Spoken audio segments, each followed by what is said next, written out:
The U.S. economy is growing moderately after a winter swoon and likely strong enough to support an interest rate increase by the end of the year, but concerns remain over the recovery of the labor market, U.S. Federal Reserve officials said on June 17. With the economy still on track to grow as much as 2% for the year, the central bank's latest policy statement keeps it on track for at least one and perhaps a second rate increase later this year. Fed Chair Janet Yellen, however, emphasized that the rate decision was still up in the air and rested squarely on further improvement in the labor market, renewing her focus on a long-standing concern. In a press conference following the end of the Fed's two-day policy meeting, Yellen said she wanted more decisive evidence that labor markets were healing, and that wages would increase beyond their current subdued pace. Even as the Fed appeared to be approaching a decision to proceed with a rate hike as soon as September, some cyclical weakness in the labor market remains, Yellen said, pointing to the low labor force participation rate and the high level of part-time employment.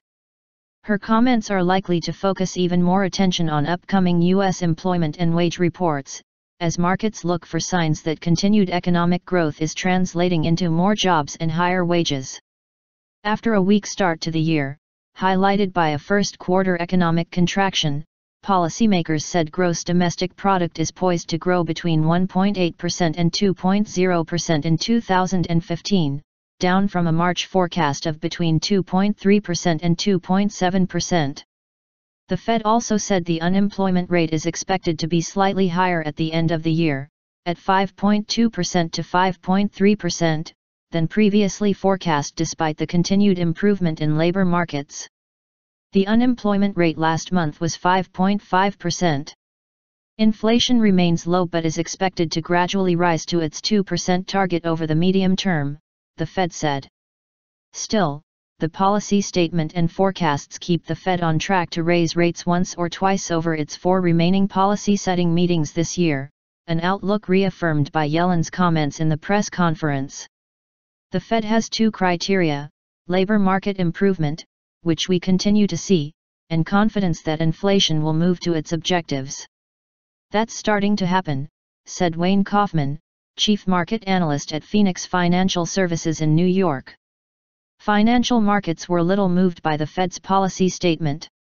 U.S. stock indexes added to losses before rallying to close slightly higher, while prices for U.S. Treasuries inched up. The dollar was weaker against a basket of currencies. Fed policymakers maintained the current near-zero interest rate for now and said a hike would be appropriate only after further improvement in the labor market and greater confidence that inflation would rise.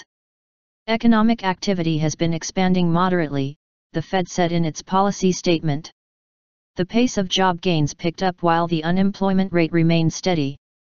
On balance, a range of labor market indicators suggests that underutilization of labor resources diminished somewhat. In their projections, Fed officials lowered expectations for economic growth in 2015 after accounting for the weak start to the year. It was the second time since December that the central bank has downgraded its GDP growth forecast for this year. But 15 of 17 Fed policymakers still indicated the first rate hike should take place this year, no change from their previous set of predictions. More significantly, policymakers' individual projections for the appropriate federal funds rate at year's end remained clustered around 0.625%. However, 7 policymakers are now in favor of hiking rates only once or not all this year. In addition, Fed officials see slightly lower rates at the end of 2016 and 2017 than forecast in March. With rates currently set at a range of between 0% and 0.25%, that would imply 2 quarter-point rate hikes between now and the end of the year, with many analysts predicting an initial hike in September.